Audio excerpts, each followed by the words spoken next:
Okay, so now we have the code description for the code that will generate the detection rate. Then let's go ahead and look at the code outline to see how to make this work.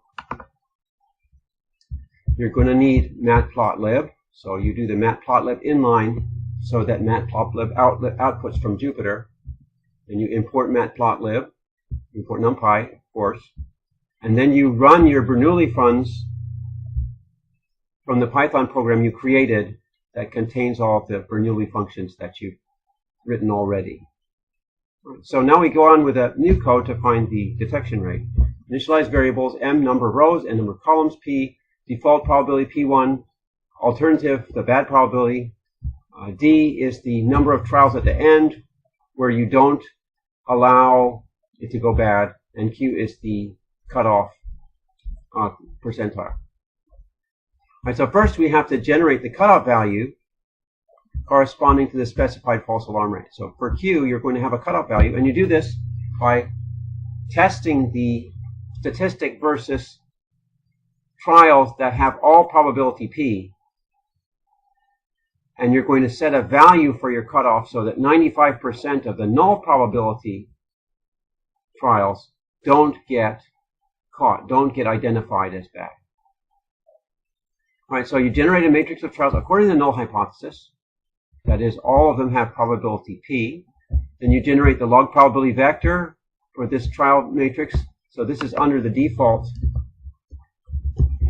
under H naught. So that means you're assuming that all trials are P.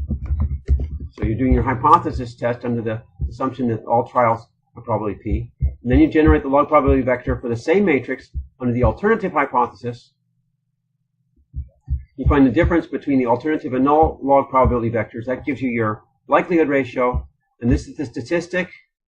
And then you find your cutoff, which is the 95% value. Then to compute the misdetection rate,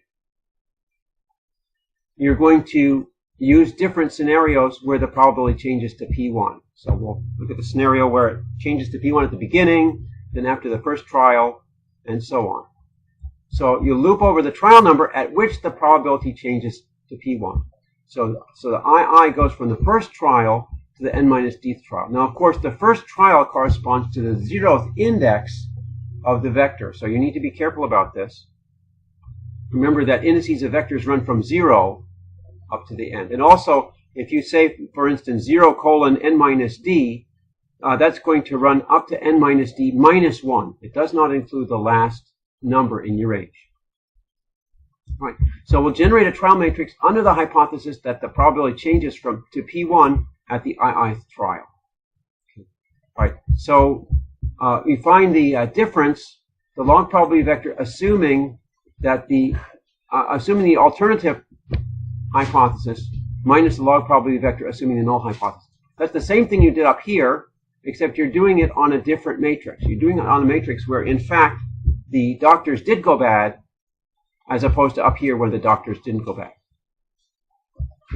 Then you're going to compare these versus the cutoff that you created up here.